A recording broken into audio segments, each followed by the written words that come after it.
Donc, alors on a déjà vu un petit peu ce que c'était qu'une intégrale, les bases de ce que c'est. Je vais juste redéfinir un petit peu ce que c'est là, de voir le lien entre intégrale primitive et de faire un exemple juste à côté. D'accord? C'est un petit peu l'idée, vous allez voir qu'en fait ça peut quand même se réduire à pas mal de choses, ce qu'on va voir ici. Le lien primitive intégrale, je vais juste donner ce qu'on appelle le théorème fondamental de l'analyse. Vous allez voir ce que c'est pas compliqué comme théorème. Et après, je ferai plutôt un... Je vais tenter de vous expliquer d'où ça vient. Mais on ne fera pas la démonstration au complet, mais je vais tenter de vous expliquer d'où ça vient. Donc, je reviens sur ce que c'est qu'une intégrale. Donc déjà, comment ça se note? Alors, il faut comprendre un truc tout simple, c'est que l'air qui est là, on est d'accord que si là, c'est un repère orthonormé, là, ça vaut 1, là, ça vaut 1, donc l'air qui est là, elle vaut 1. On appelle ça souvent d'ailleurs une unité d'air. Une UA, unité d'air, d'accord? Et l'air qui est là, du coup, on va pouvoir la définir en fonction de l'unité d'air que vous avez ici, d'accord? Si là, vous essayez de regarder un petit peu, hein, vous voyez bien que là, par exemple, vous pouvez mettre un, je sais pas, un carré, 2 carrés, peut-être 3, 4, j'en sais rien, mais vous sentez que c'est peut-être plus grand, enfin proche de 4. Mais on aura un outil pour la calculer exactement. Mais avant d'aller plus loin au niveau de l'outillage, on va d'abord bien définir ce que c'est. Donc l'air qui est là, ici. Alors, vulgairement, moi je dis souvent, mais je ne suis pas le seul, on dit l'air sous la courbe. Mais ce n'est pas une bonne idée de dire ça, parce que je vais expliquer pourquoi juste après. Mais l'air qui est là, elle a un nom, donc elle se note, je vais le noter ici, l'air qui est là, elle se note intégrale entre A et B, d'accord? Donc ça, c'est ce qu'on appelle les bornes de l'intégrale, d'accord? Les bornes de l'intégrale, de f de x dx. C'est une notation, d'accord? Et le f de x, c'est ce qu'on appelle l'intégrande. C'est la fonction qui est dans l'intégrale. Okay, c'est un mot qui est un peu désuet, mais bon, moi je l'aime bien. Et donc, le truc qu'il faut comprendre là, c'est qu'en fait, là, je vais être plus précis maintenant quand je vais définir l'air. C'est pas l'air sous la courbe. On devrait dire exactement, c'est l'air compris entre la courbe, l'axe des abscisses, délimité par les droites d'équation x égale a, x égale b. C'est ça qu'on devrait dire normalement en fait. On devrait dire toute cette phrase. Mais c'est un peu long. Par abus de langage, on dit l'air sous la courbe. Mais faites gaffe parce que l'air sous la courbe, c'est pas une bonne définition.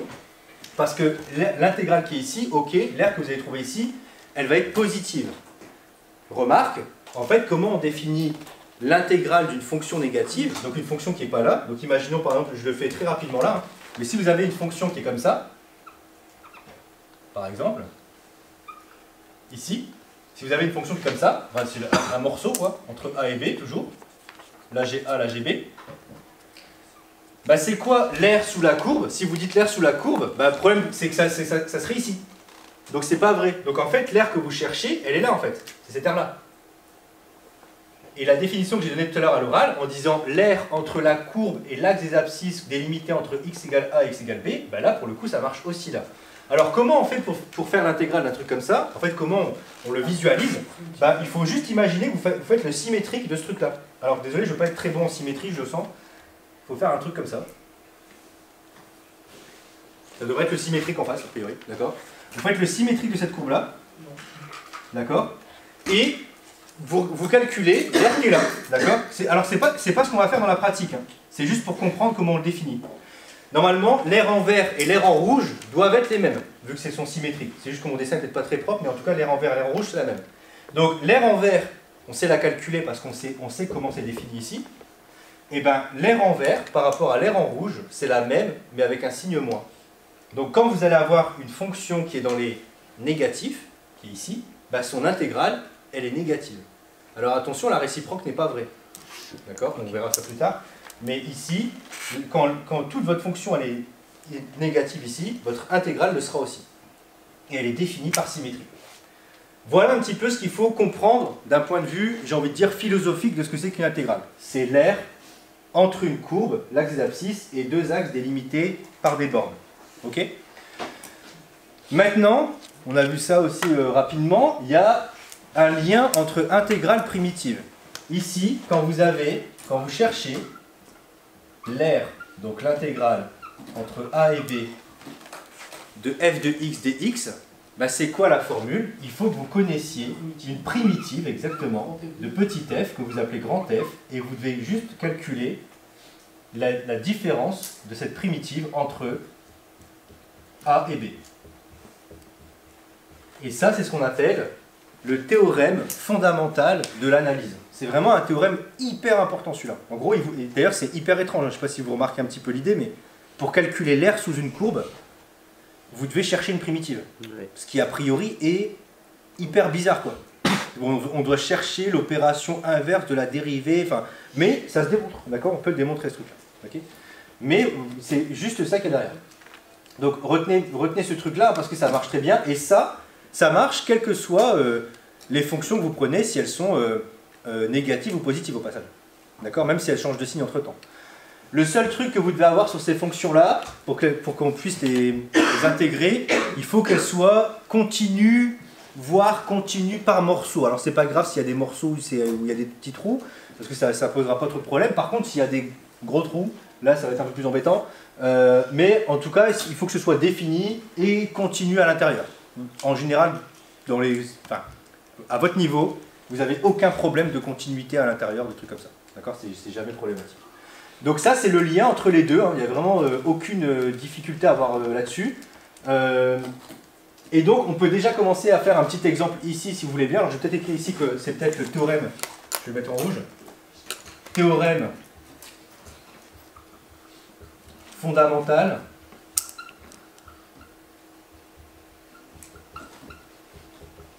pas de E, pardon, de l'analyse.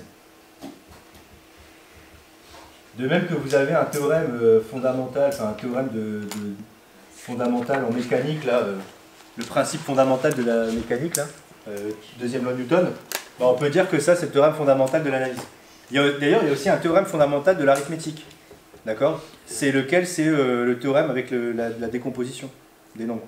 C'est un théorème fondamental, ça. C'est important.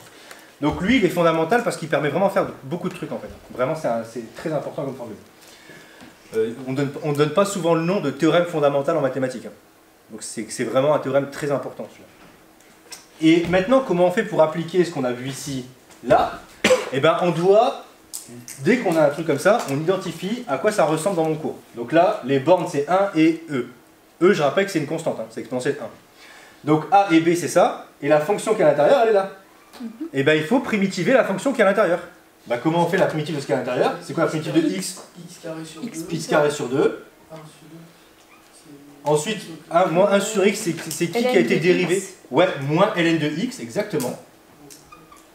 Et là, c'est quoi? Qu'est-ce qui a été dérivé qui donne e sur x carré? Alors non. C'est une constante, ça, hein, e.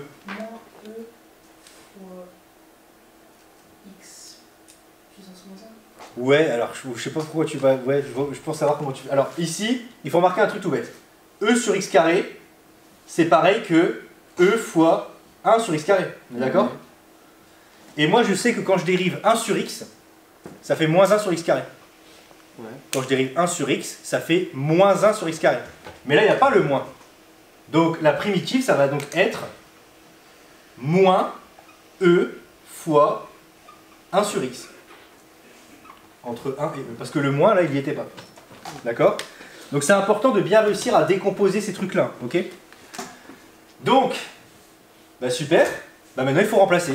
Il faut remplacer en E et en 1. Alors c'est pas très beau, mais il faut le faire. Donc j'y vais. Donc ça fait quoi? Ça fait E au carré sur 2, moins ln de E, moins E fois E sur... pardon, moins E fois 1 sur E, excusez-moi. Des bêtises. Moins, et comme c'est moins tout un truc, je mets tout de suite une parenthèse. Parce que je sais qu'il va y avoir des sommes, et des plus et tout, et ça va changer les signes.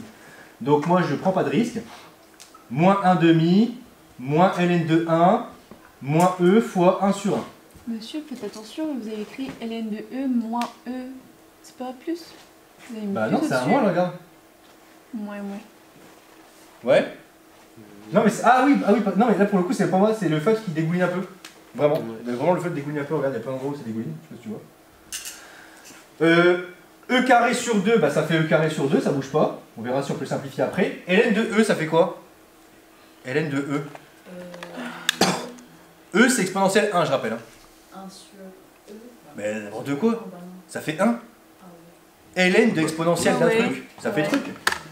Dites pas ah ouais comme si vous découvriez ça, ça m'inquiète un peu. E fois 1 sur E, bah, ça fait moins 1. Et ensuite, là, ici, je vais avoir moins 1 demi. ln de 1, ça fait 0. 0. Moins par moins, ça fait plus. Donc plus 0. Moins par moins, ça fait plus. Et là, je vais avoir plus E. Bah, c'est pas très simplifié, ce truc-là. E carré sur 2, plus E. Et moins 1, moins 2, moins 1 demi, moins 3 demi. Bon, c'est pas très beau, hein. Bon. C'est pas très beau, mais c'est ça. Tant pis pour nous. Voilà. Donc l'air vaut, ici, moins... donc E sur 2 plus E moins 3 demi. C'est ça? Oui. J'ai fait une bêtise ou pas, là? C'est la question. Non, c'est bon. Ah, attendez. Moins 1, ça fait quoi? Moins 2. Moins demi, ça fait moins 5 demi. C'est moins 5 demi. Bon, c'est pas très grave de se tromper comme ça, mais quand même. Donc là, l'air, aussi bizarre que ça puisse vous paraître, alors c'est peut-être pas très beau pour vous n'aimez pas ça, mais c'est une valeur exacte. Vous avez une valeur exacte de la fonction qui est là. C'est-à-dire que si vous tracez cette fonction-là et que vous voulez l'air entre 1 et E, entre 1 et 2, 68, et ben du coup, l'air c'est ça. L'air vaut exactement ce truc-là. Ok?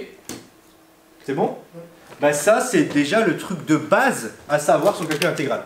Que ça représente ça, il y a ce théorème-là, et qu'il faut juste savoir l'appliquer comme ça. Donc vous avez vu que là, si vous ne connaissez pas vos primitives, ça pue hein, pour ce chapitre-là. Et ça pue pour vraiment pas mal de trucs en calcul intégral. Okay, et pas qu'en terminale. Donc, ok.